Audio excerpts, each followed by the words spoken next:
Seperti apa sih orang hidup minimalis itu? Dasarnya apa? Yang pertama, kalian harus mengenali gunanya setiap barang yang kalian miliki. Jadi ketika kalian tahu gunanya, nanti kan kalian ngerti nilainya. Banyak orang yang ketika punya sesuatu yang dilihat bukan gunanya, mungkin gayanya, mungkin apalah trennya, mungkin dan lain sebagainya. Kalau bagi seorang minimalis, pertama-tama yang dilihat gunanya. Misalnya HP ini tak kasih casing biar nggak kelihatan mereknya. Meskipun teman-teman bisa menebak ini HP apa, yo jelas HP murah. Nah, tapi kan kita ndak lihat gayanya, ndak lihat mereknya, ndak lihat trennya. Yang dilihat apa? Gunanya. Yang penting kalau teman-teman WA bisa masuk, saya bisa baca, bisa jadi alat komunikasi yang efektif misalnya. Nah, itu yang dilihat gunanya. Saya ndak tahu ada ndak yang malam hari ini hadir dan misalnya HP-nya tiap tahun ganti. Dia merasa out of date kalau wah ini sudah waktunya S22 kok saya masih S21 misalnya. Itu dia gelisah kalau begitu. Nah, ini kemungkinan perlu belajar minimalis. Jadi memahami sesuatu itu dari gunanya pertama-tama. Baik. Yang kedua, hindari mengafiliasikan diri kita dengan barang yang kita miliki. Menilai diri atau menilai orang dari barang yang kita miliki. Kita bukan barang kita. Jadi jangan membaca statusnya orang, nilai orang dari apa yang dia miliki. Wah, HP-nya terbaru ya, ini yang iPhone yang terbaru ini. Wah, ini yang Galaxy Z yang Fold ini paling mahal ini. Ini HP sekecil ini harganya satu motor misalnya. Terus kamu wah ini perlu dihargai orang ini. Enggak, engkau bukan barang yang engkau pakai. Wah, motornya misalnya itu. Enggak, jangan menilai orang atau apalagi menilai dirimu dari barangnya. Banyak orang-orang besar itu yang sederhana sekali gaya hidupnya. Jadi itu rumus kedua, jangan menilai dari barang. Wah, bajunya branded terus misalnya. Nah, itu menilai dari barangnya. Yang ketiga, ini prinsip selanjutnya, ini nyambung dengan yang keempat. Sedikit barang itu sama dengan sedikit stres. Sedikit barang membuat kita lebih merdeka. Tadi saya bilang, semakin banyak kita punya sesuatu kan semakin repot. Kemarin motornya motor lama pitung tahun 70-an misalnya. Itu kamu parkir di depan kamar kos-kosanmu semalam, tidak dikunci, kamu santai, tidak khawatir, tidak stres. Malingnya juga wegah, apa barang kayak gitu. Tidak imbang dengan resikonya. Tapi kalau motormu yang terbaru, yang fresh, yang mahal, oh, kamu kepikiran terus. Waduh, ini motorku di luar, jangan-jangan ada yang nyenggol, jangan-jangan ada yang itu. Kalau kamu naikinnya kan juga agak hati-hati, jangan sampai kegores apapun. Nah, kamu pokoknya hati-hati, stresnya banyak. Tapi kalau motormu motor lama kan, alah kegores, kesenggol apa, yang rugi yang nyenggol. Ayo, prinsipmu kan begitu mikirnya kan, kamu tidak stres. Jadi tidak kepikiran, isi yang biasa-biasa saja. Oke, cuma jangan dianalogikan pasangan ya. Nyari jangan yang cakep-cakep Pak, biar tidak kepikiran. Nyari yang biasa-biasa saja, santai saja, di mana-mana kita tidak khawatir. Apa ada yang mau? Tidak ke situ ya arahnya. Ini barang yang kita miliki. Jadi semakin sedikit yang kita miliki tambah nyaman dan kita tambah merdeka. Yang punya motor Ya harus mikiri servis, mikir kadang ban bocor, mikir macam-macam. Yang ndak punya motor ndak kepikiran itu. Maka kalian harus jeli kapan aku perlu motor, kapan tidak. Kapan aku perlu mobil, kapan tidak. Bukan berarti jangan punya motor atau jangan punya mobil, ndak. Coba kamu baca guna tadi loh yang nomor 1. Kapan harusnya kamu saatnya punya motor. Misalnya, Pak, saya antara kos-kosan saya dengan kampus itu paling sekitar 100 meter. Nah, kalau 100 meter apa penting kamu punya motor misalnya. Tapi kalau ingin jalan-jalan kemana-mana, sekarang angkutan umum banyak. Ada Trans Jogja, ada macam-macam, ada Gojek, ada apa yang sekarang tidak ada misalnya. Ini jadi kamu mikir guna. Tidak sekedar mikir gengsi, tidak sekedar mikir tren. Nah, prinsip yang kelima, kalau tadi sedikit stres, lebih merdeka. Yang kelima adalah melepas keterikatan dengan barang. Iyalah misalnya kamu butuh motor, ya tetap kalian jangan terikat dengan kepemilikanmu. Kalau bahasa Jawane ya kalau kita punya harta, punya dunya, jangan kedunyan. Kedunyan itu sangat terikat dengan harta duniawi yang dia miliki. Jadi, ya itu tadi kayak punya motor, wah, kesenggol dikit, gores dikit itu rasanya dunia kiamat misalnya. Itu sangat terikat. Wah, kamu tidak bisa tidur kamu. Wah. Itu berarti kamu sangat terikat dengan kepemilikanmu. Mikirmu tidak simpel. Kalau mikir simpel, gores, ya sudah dibengkelkan nanti kan beres. Itu kan sederhana, tidak ruwet. Kenapa kamu stres? Ya karena kamu sangat terikat, sehingga mikirnya jadi ruwet, jadi panjang.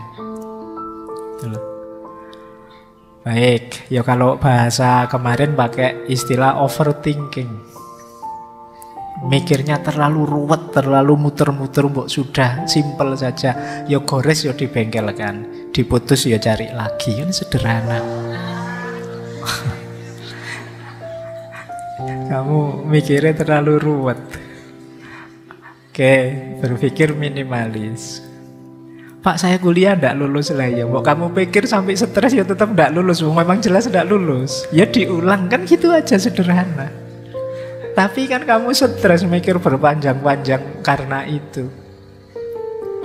Wah, kenapa ya tadi saya waktu presentasi kok tidak maksimal, ngomongnya salah-salah, harusnya lebih bagus. Ya sudah, sudah kejadian. Ya besok diperbaiki lagi. Tidak usah terlalu banyak angen-angen dipikir. Kadang-kadang kan kita begitu, salah ngomong saja itu menyesalnya sampai berbulan-bulan. Ngapain tadi aku ngomong gitu ya, ngapain tadi. Lah sudah terlanjur keluar, ya kalau salah minta maaf saja, selesai. Tapi kita sering bikin ruwet sesuatu yang simpel. Nah, pelajaran dari sini, lepaskan keterikatan. Biar kita tidak terlalu terikat sehingga untuk hal-hal yang tidak penting kita terus jadi baper. Terus, nah ini jadilah penjaga pintu yang baik. Maksudnya jadi penjaga pintu yang baik itu yo, barang keluar atau barang masuk itu kita harus sangat hati-hati. Penting tidak sih aku beli barang ini, meskipun flash sale, meskipun serba 1000 cuma 1000-an, meskipun apa aku harus punya barang ini. Bukan urusan kamu mampu beli atau tidak, gunanya apa yang kamu beli itu. Wah, ini lumayan loh Pak, kaos ini 100.000 dapat 6. Ada yang mana beli itu? Begitu nyampe kamu kaget, aduh kaosnya kok kayak gini, mau dipakai apa ya ndak malu. Akhirnya nggak dipakai, cuma numpuk saja di kamarmu. Atau kamu pakai tidur saja, kalau ada temanmu datang cepet-cepet kamu ganti. Nah itu kenapa? Karena kemarin kamu mikirnya ndak panjang. Kamu bukan penjaga pintu yang baik. Jadilah penjaga pintu yang baik. Jadi kamu pikir, penting tidak sih aku beli ini? Harus tidak sih aku beli ini? Apapun itu. Bahkan mungkin termasuk hal-hal yang menurutmu, ini buku loh Pak misalnya. Penting tidak sih buku? Sekarang kan banyak buku-buku yang online. yang bisa langsung diakses. Penting tidak sih kamu beli buku yang fisik misalnya, bukan yang online? Mungkin bagi sebagian penting Pak, karena saya tidak nyaman kalau baca di HP atau di tablet. Saya nyamannya ya ada fisiknya. Sementara bagi yang lain, oh enggak Pak, saya nyamannya ya online saja. Kamar saya sudah tidak cukup diisi banyak barang, repot saya ya sudah. Nah, ini kalian mikir gunanya. Maka kalian menjaga pintu itu ya filternya gunanya tadi. Tidak mentang-mentang ada yang baru. Kemudian nikmati ruang. Nikmati ruang itu kalian bisa bahagia kalau mampu menikmati ketiadaan, kekosongan, ketidakpunyaan. Jadi dalam hidup kita itu kalau kalian maunya isi terus justru sulit bahagia. Justru kalian harus latihan bahagia dengan tidak. Nikmati ruang. Tak kasih contoh ya, ada cerita masyhur sekali. Banyak orang menganggap ini ceritanya Nasruddin Hoja. Jadi satu ketika ada tetangganya datang. Tetangganya ini sumpek, stres, hidup ini rasanya kok masalah banyak sekali. Datang ke Nasruddin. Dia tanya, wahai mullah, ada ndak nasihat buat saya biar hidup saya ini nyaman, lega itu. Kata Nasruddin, gini saja, kamu beli ayam 5, terus kamu pelihara di dalam rumah. Wah, beli dia ayam 5 dipelihara di dalam rumah. Tambah sumpek dia, ya gimana gak sumpek, di rumah kemana-mana ketemu ayam belum kotorannya. Datang lagi ke Nasruddin, gimana nasihat sampean? Saya tambah sumpek ini. Oh, kalau sampean masih sumpek, beliau kambing 2 saja, nanti pelihara di dalam rumah lagi. Karena yang ngomong mulahnya ya sudah, mungkin kemarin memang belum, masih proses. Beli dia kambing 2 di dalam rumah. Ayo tambah stres lagi dia. Oh ya ketambahan kambing apa lagi? Tambah jungkir balik dia. Datang lagi ke temannya, sampean ini gimana? Tipsnya kok tambah ruwet gini, tambah lama tambah. Oh kalau masih belum, ini puncaknya. Sampean beliau sapi. Taruh di dalam rumah. Wah, seminggu kayak gitu, wah tambah pontang-panting dia. Nah, akhirnya datang lagi. Yes, gimana ini mullah? Kalau yang terakhir ini tidak sukses ya berarti sampean memang tidak pinter. Saya tidak mau lagi konsultasi. Kata mullah, nah sekarang saatnya kamu keluarkan sapinya, jual lagi. Nah, akhirnya sapinya dijual. Begitu sapinya dijual, dia merasa alhamdulillah agak lega sedikit karena sapinya sudah keluar. Datang ke mullah, lumayan mullah sudah agak lega sekarang. Bagus, tapi ya masih belum, masih sumpek. Oke, kalau masih sumpek, kambing yang 2 tadi kamu jual lagi. Kambingnya dijual, sekarang tinggal ayamnya. Tambah lega lagi dia. Nah terakhir ngadep mullah. Nah yang terakhir kalau kamu masih belum lega juga, ya ayamnya kamu ambil, kamu jual. Begitu ayamnya dijual, sekarang rumahnya longgar lagi, tidak ada lagi binatang di rumah. Seneng dia, bahagia. Alhamdulillah, nyaman sekarang hidupku. Nah ini dia belajar apa? Menikmati ruang. Padahal sebelumnya kan sudah begitu. Sudah tidak ada apa-apa, tapi dia tidak bahagia. Kenapa? Dia tidak mampu menikmati ruang. Sebagian besar kita menganggap bahwa wah, rumah saya ini belum ada apa-apanya loh. Mebelnya mebel kuno, terus kita biasanya merasa minder kalau tidak punya apa-apa. Padahal di antara jalannya kita untuk bahagia itu kita bisa menikmati ketidakadaan, kekosongan. Jadi justru tidak punya itu ringan. Kayak tadi, tidak punya itu bebas stres, kita merdeka. Jadi ayo mampu menikmati ruang. Kemudian selain menikmati ruang, ada prinsip menyukai tidak harus memiliki. Nah ini kamu sering pakai ya. Iya.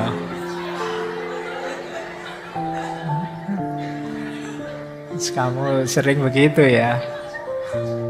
Oke, ini kan yang paling sering kamu pakai kan prinsip ini. Menyukai tidak harus memiliki. Ini biasanya kalau sudah nembak terus ditolak kan ilmu ini keluar.